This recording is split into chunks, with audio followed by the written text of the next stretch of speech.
What's up, people? I'm Shaggy, the Opinionated Hippie, continuing my deep dive into Ween's live catalog, and this is album number 2, live in Toronto, Canada. Came out in 2001. It is about half of a Toronto show on October 23rd. Only a single CD, almost absolute maximum. It's like close to 80 minutes long. Would have preferred a double CD with the complete show, but what we get here, nonetheless, is pretty tasty.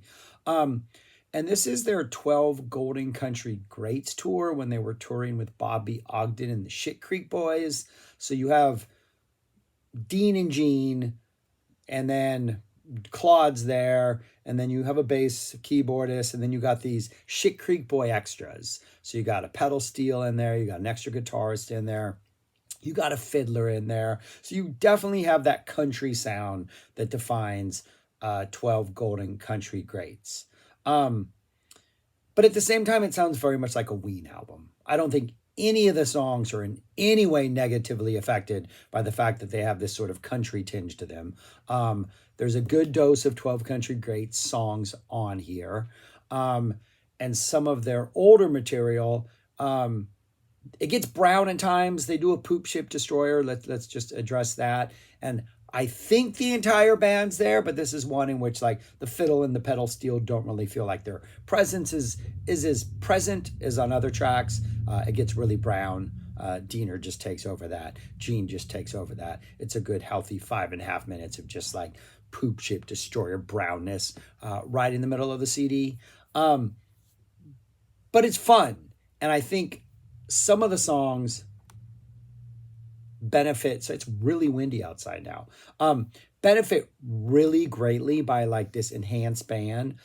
Push the Little Daisies in particular, I think almost sounds like a late 60s psych pop like masterpiece. Like you could see like just the Dago glow colors and the sort of trippy sort of like you could see somebody doing like a one of those light shows, with the water and the dyes and the oils and stuff like that.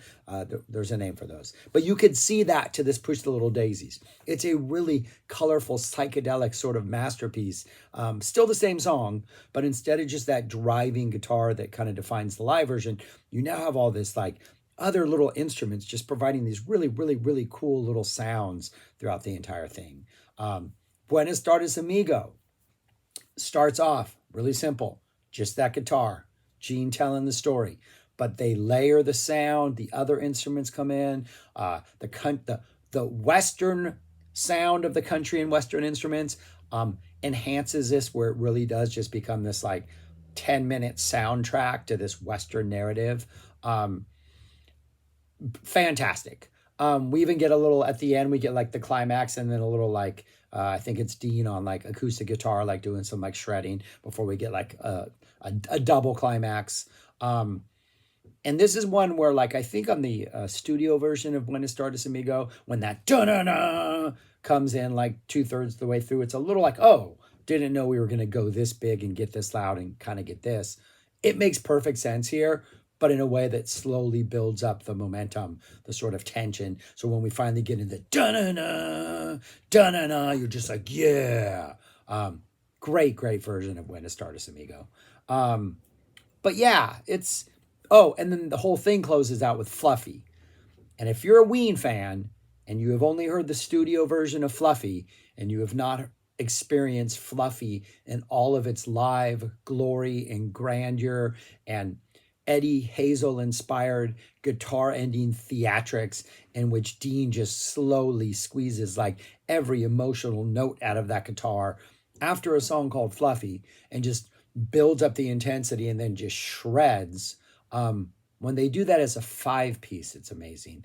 But here we've added some piano and some fiddle, some pedal steel, and another guitar player, and the sound is just, it's epic. And it's about 14.5 minutes long, around the 11-minute mark, I think, maybe even 10-minute mark. Gene's like, all right, thank you very much. And you've like reached what feels like the peak. Good night. And he's like doing what sounds like the end of the song, sort of, the opposite of salutations. But it still goes on for like another 2.5 minutes as Diener just shreds. That's how it closes out. Like the Fluffy alone is almost like worth why this is necessary. Um, it's a full CD long. It's like 80 minutes long, 16 tracks, opens up with Pretty Girl. Um, all of the set lists from this tour were pretty much the same, pretty much, I think, because they were dealing with another band. Um, and so these are mostly in the order they were played in each of the shows. For some reason, I think Japanese Cowboy and what Diener was talking about were switched, which are the next two songs. So, and what was pulled out was a handful of 12 Country Great songs and a bunch of other deep tracks. But I think this has a really good flow to it. But it opens up with Pretty Girl, 12 Country Greats track. Great What Diener Was Talking About follows. We get a Japanese Cowboy. This is the same rendition of Japanese Cowboy that we heard on Painting the Town Brown, where it ends with that Chariots of Fire sort of dun dun dun dun dun dun, which works. Fun, indulgent, kind of indulgently brown in a weird way. Pumping for the Man sounds fantastic. Absolutely awesome. Beautiful. Love a Pumping for the Man. Works really well. All of these work really well. I think Japanese Cowboy, like everybody takes a solo. They get like a 8-beat solo in one of these. No, I think it's Mr. Richard Smoker, which follows. Everybody gets like an 8-beat solo before the next person does. So it's just almost like mocking the idea of trading solos, because like 5 beats into your solo, Gene's introducing the next soloist. So you like lose like clarity in your last 3. Pretty fascinating. But it's neat how well they incorporate the entire band into every song and allow that sort of country and western flavor to like infuse their weirdness with this other weirdness that just it blends perfectly. But Pumping for the Man, Mr. Richard Smoker, we go to Spinal Meningitis Got Me Down, another song. If you have not heard the live version, the Spinal Meningitis, it's essentially the same song, but it just takes on a completely different energy. It's a completely different beast in a live format. Diener's closing solo manages to shred even harder and even more, if that's possible. Help Me Scrape the Mucus Off My Brain. Beautiful country song. Absolutely love this song. Waving My Dick in the Wind. They kind of play around at the end of this. Fun song to hear. Then we get that awesome Push Little Daisies, which I think is a great song live. Sounds even better here. The Buenos Tardes Amigo. Poop Chip Destroyer, by far the brownest moment of the show. They start off just like slowly just grinding out that riff till we get to the first sort of doot, doot, doot, doot, doot, and then Gene just jumps in with some vocals, and that pretty much goes on for like 6 minutes. It's just brown Ween poop ship shredding.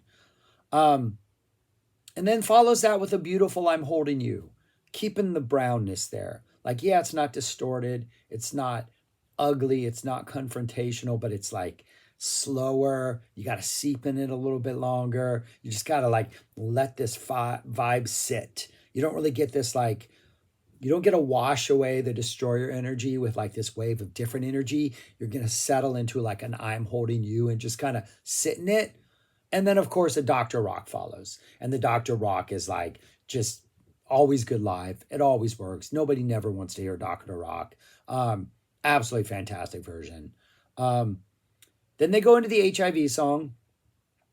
I think Gene says something about how they had not yet rehearsed the song. So it is slow. It's definitely not as celebratory. So like the weird contrast between the music and what they're saying is not there, but it's still the same song. Kind of picks up momentum. I think Gene's like, I don't think we've practiced this, but they'll pick it up pretty fast. They're not stupid. And they just kind of go into the dun dun dun dun dun dun dun dun dun dun. Just a much more non-circusy version of pretty much the exact same song. Pretty interesting listen. They mess around with Piano Man for a while, change the lyrics. I think it's just piano and voice. Maybe pop an instrument or two pop in, but it just seems like a throwaway gag. They do maybe like the first verse and then just throw some Weenisms in there. And then they end, the CD ends. I think the show ended with Fluffy. Yeah. Epic ballad, guitar ending, just reaching for the stars, Eddie Hazel inspired shredding. It just slowly builds and then gets in more intense. And then Diener just goes off. And it's just like an absolutely cathartic 14 and a half minutes to close out this disc. This is a fantastic, fantastic disc. The only thing possibly better than this would had they released the entire show and not just selections. Give us 2 CDs of this stuff. If I had to rank this among the other live one, which was Painting the Town Brown, it's really close. And I think if this had been the full show, I would go here. But I'm going with Painting the Town Brown. I have that at number 1. Just that early stuff on there, like the Mushroom Festival, the Mountain Dew, that early, really raw stuff on there is pretty good. And a 30-minute Destroyer as opposed to a 6-minute Destroyer. So yeah. But they're both excellent listens. And if you're a Ween fan, they're definitely worth checking out, I would say 100%. But that's all I got. Thanks for watching. Subscribe, like, share, comment. If you've listened to this disc, give me your thoughts. If you go check it out after this, give me your thoughts. All that kind of stuff. If I messed up on anything, let me know. But that's all I got. Thanks for watching. Subscribe, like, share, comment, and go listen to Ween live in Toronto, Canada. It's good. Peace. Talk to you later.